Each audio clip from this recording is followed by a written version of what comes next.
सब का क़िबला इमामत हो। अरबईन इमाम हुसैन एक नक्शा है ज़हूर इमाम ज़माना का कि 20 मिलियन लोग शदीद गर्मी में पैदल चल रहे हैं, पांवों में छाले पड़ गए। एक वो तबका जो जा रहा है, दूसरा वो तबका जो अतराफ में खड़े होकर इनकी खिदमत कर रहा है। ड्यूटीज तकसीम हो गई। एक वो जो इमाम की तरफ जाएगा, दूसरा वो जो जाने वाले की नुसरत करेगा, उसके रास्ते के कांटे हटाएगा। अगर बीमार है तो पाँव ठीक करेगा, अगर परेशान है तो माल देगा, अगर प्यासा है तो पानी देगा। लेकिन ये सारे कहाँ जा रहे हैं? पूरा सिस्टम कहाँ जा रहा है? इमाम की तरफ। कौन? हुसैन, जो शहीद हो चुके हैं। ट्रेनिंग दी जा रही है इस नेटवर्क को कि जब तुम शहीद इमाम की तरफ इस तरह बिलब बिलब के अतश के आलम में जा रहे हो, तब तसव्वुर करो जब इमाम ज़माना ज़हूर करेंगे तो तुम्हें इसी तरह इमाम पे लब्बे कह के जाना।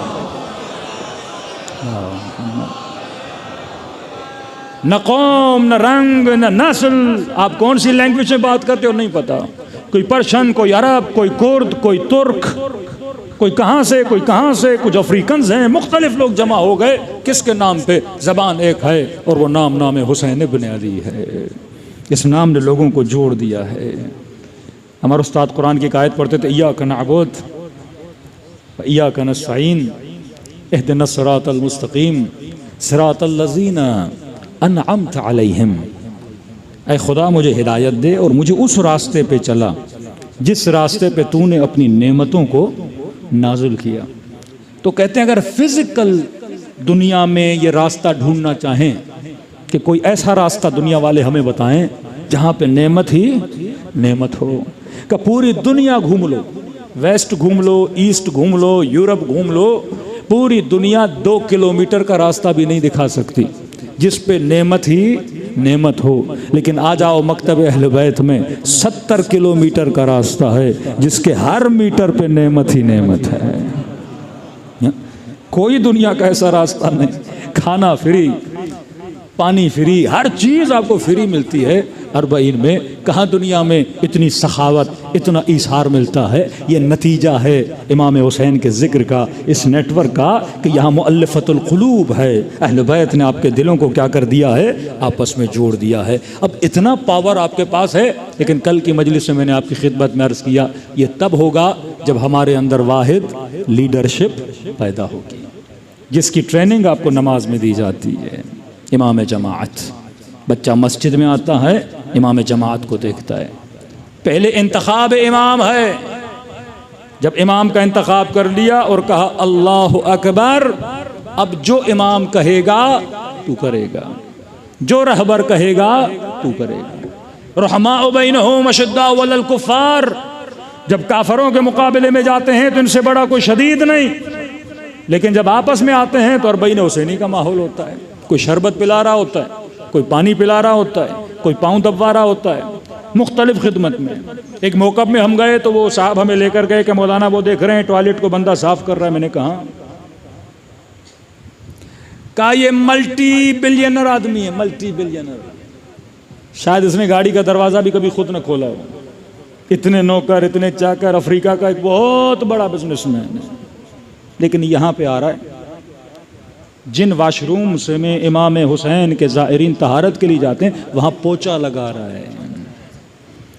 मैंने कहा यही तो कमाल अबा अब्दुल्ला है कि यहाँ इंसान को इंसान बनाना सिखाया जाता है कि ज़ात की मोहब्बत कर पाँव रखो और ये एहसास करो कि तुम किसके खादिम हो? इमाम हुसैन के खादिम हो। ये फ़र्श अज़ा खाकसार हमें बनाना सिखाता है। लेकिन ये कामयाबियाँ तब मिलेंगी जब आपके अंदर वाहिद लीडरशिप होगी। आज हमारे माशरे का अलमिया ये है कि हमारे यहाँ वाहिद लीडरशिप नहीं है। फिर उस नमाज जमात का फ़ायदा क्या हुआ? ये तो डेली दिन में 5 मरतबा नमाज पढ़ के खुदा आपके बच्चों को, नस्लों को ट्रेनिंग दे रहा है। तो मैंने मिसाल दी थी कि अगर 20,000 या 10,000 की जमात खड़ी है और इमाम कह रहा है अल्लाहु अकबर, जमात वाले जमात में हैं, एक बंदा दूर से आता है तो हुक्म यह है अगर इमाम जमात के कानों तक आवाज़ जाती हो, दूर से दौड़ता हुआ कह रहा है या अल्लाह या अल्लाह, इमाम साहब रुक जाओ, मैंने जमात में शरीक होना है। तो इस पर है कि रुकू के जिक्र को क्या करे, लंबा करे। ये ड्यूटी ऑफ रहबर है, किसी मुआशरे के रहबर की ड्यूटी है कि 20,000 को खड़ा कर देगा उस एक की वजह से, ताकि ये क्या हो जाए, शामिल हो जाए और ये काफिला एक साथ चले। जब आपके अंदर नज़्म आता है तो आपके अंदर खूबसूरती पैदा होती है। दुश्मन इसी नज़्म को तोड़ना चाहता है। कभी नौजवान पाकिस्तान की तारीख़ पढ़ लें, आपकी लीडरशिप को किस तरह तोड़ा गया।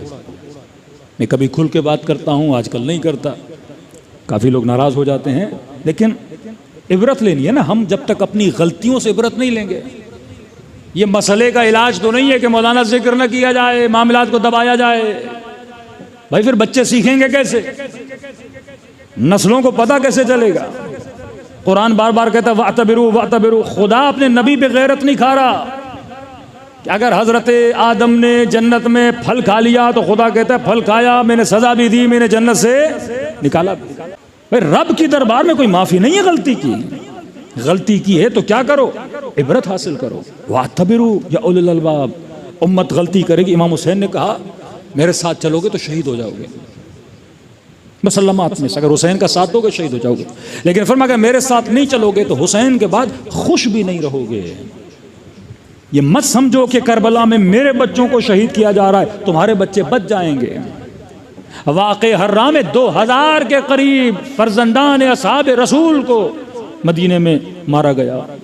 4000 के करीब नाजायज बच्चे पैदा हुए जो रेप वहां पे हुआ उन खवातीन के साथ। किस कदर वाक़े हर्रा को जब आप पढ़ेंगे यजीद ने कितना जुल्म किया। चंद सालों के बाद हज्जाज इब्न यूसुफ जैसा बंदा कूफे का हाकिम बन जाता है। अगर इलाही सुन्नतों को पामाल करोगे और इमाम की बात को नहीं मानोगे, फिर वो खमियाजा भी भुगतना पड़ता है। यही हज्जाज इब्न यूसुफ इतना खून बहाया कूफियों का कि वो शख्स कहता है कि मस्जिद में लोगों को जमा किया, दरवाजे बंद करके उन सबके गले काटे और मस्जिद कूफा की ज़मीन से खून ऐसे बह रहा था जैसे पानी से ज़मीन बहता है। यही बनु मैया जिनका तख्त नीचे गिरा, बनु अब्बास जब इनके ऊपर हाकिम हुए, 2000 के करीब बनु मैया के अफराद को मारा। इसने कालीन पे इनके कटे हुए सरों को रखा। अब्दुल मलिक मरवान के जनाजे को कब्र से निकाल के इन्होंने जलाया। इनकी नस्लें दरबेदर हो गईं। इमाम हुसैन पहले कह चुके थे अगर निज़ाम जुल्म के मुकाबले में खड़े होगे तो तुम्हारी नस्लें बचेंगी, अगर खड़ी नहीं होगी तबाह बर्बाद।